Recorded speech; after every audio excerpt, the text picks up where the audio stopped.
श्री गोपाल प्रभू महाराज की जय.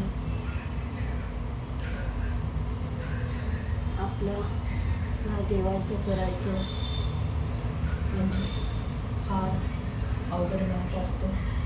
जसं आपला संसार मोनक आंब्यासारखं, जसं चक्रधर स्वामींनी आपल्याला सांगितलं की संसार हा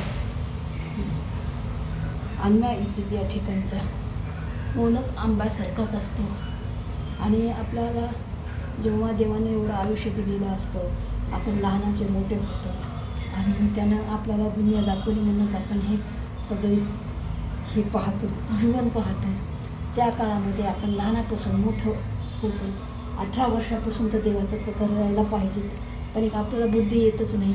आपण म्हणतो बाबा लग्न वगैरे झाल्याच्या नंतर देवदेव वगैरे करा, आणि लग्न होतं सगळं आपलं हे व्यवस्थित होतं, तरी आपल्याला देवाचं नावसुद्धा येत नाही, करावं म्हणून वाटतच नाही. जेव्हा आपल्या अंगात ताकद असते तेव्हा आपण देवाचं करत नाही, नंतर काय आपण करणार.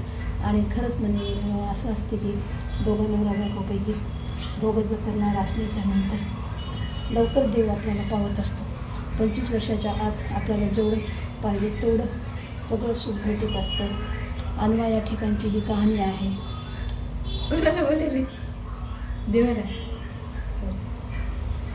आणि अनवा या ठिकाणची लीला आहे. जेव्हा चक्रधर स्वामी आंब्याच्या झाडाखाली बसून भक्तजनाला सांगत होते, निरूपण करत होते की बाबा हे पहा, हे आमराई आहे. या आंब्याच्या झाडाला कसे उन्हाळ्याच्या दिवसामध्ये आंबे आलेले आहेत, पिवळे चरत आंबे आलेले आहेत, केशर आंबा आहेत, आणि काही झाडं गोड आहेत, काही झाडं आंबट आहेत.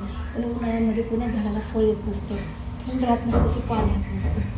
हा आंबा हा उन्हाळ्याच्या दिवसात येत असतो, आणि तो जर गोड आंबा खाल्ला तर माणसाचं समाधान होत असतं. तसंच आपण देवाचं जर केलं तर आपल्या आयुष्याच्या काळामध्ये आपण देवदेव केलेलं हे आपल्यासोबतच येत असतं.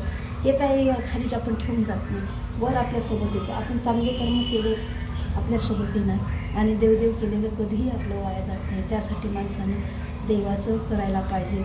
आणि आपल्या समोरच्या पिढीला, आपल्या लेकराबाळाला, जे आपल्याला जे कळते ते लोकांना आपण सांगायला पाहिजे की बाबा तुमच्या त्या वयामध्ये तुम्ही देवदेव करून घ्या, नंतर ही संधी तुम्हाला परत भेटणार नाही.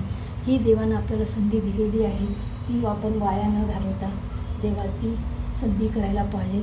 आपल्या टाईमातला टाईम काढून, आपला 24 घंट्याचा टाईम असतो ना, मग 24 घंट्यामधला 1 घंटा जर देवाला दिलं तर कुठं जातं आपलं, जात नाही. त्याचा वाया आपला परत देव आपल्याला देत असतो. आणि हे आपल्याला गोळ्या लागायला फार वेळ लागत असतो. कोणतंही देवाचं करायचं म्हणजे एक माणसाचं अंग दुखत असतं. का तर अरे कोणतंही काम करायचं म्हटलं तर त्याला वेळ यावं लागते ना, तसंच असतं. मग देवदेव करायला सुद्धा आपल्याला तो काळच असतो. त्या काळामध्ये आपल्याला जेवढं होईल तेवढं आपण 25 वर्षाच्या आत सगळं करायला घ्यायला पाहिजे, तेवढंच आपलं देवदेव येते. म्हातारपणे तेही बी देवदेव होत नाही, का तर आपली बुद्धी भ्रष्ट झालेली असते.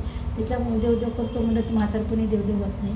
त्याच्यासाठी आपण जेव्हा आपल्याला चांगली बुद्धी असते, सगळं आपलं हे असते, एका तासात आपला 24 घंट्यातला 1 तास काढून आपण देवदेव करायला पाहिजे. ही चक्रधर स्वामींनी आपल्याला सांगून गेलेलं आहे, आणि आपण हे लक्षात ठेवलं पाहिजे आणि आपण करावं देवदेव.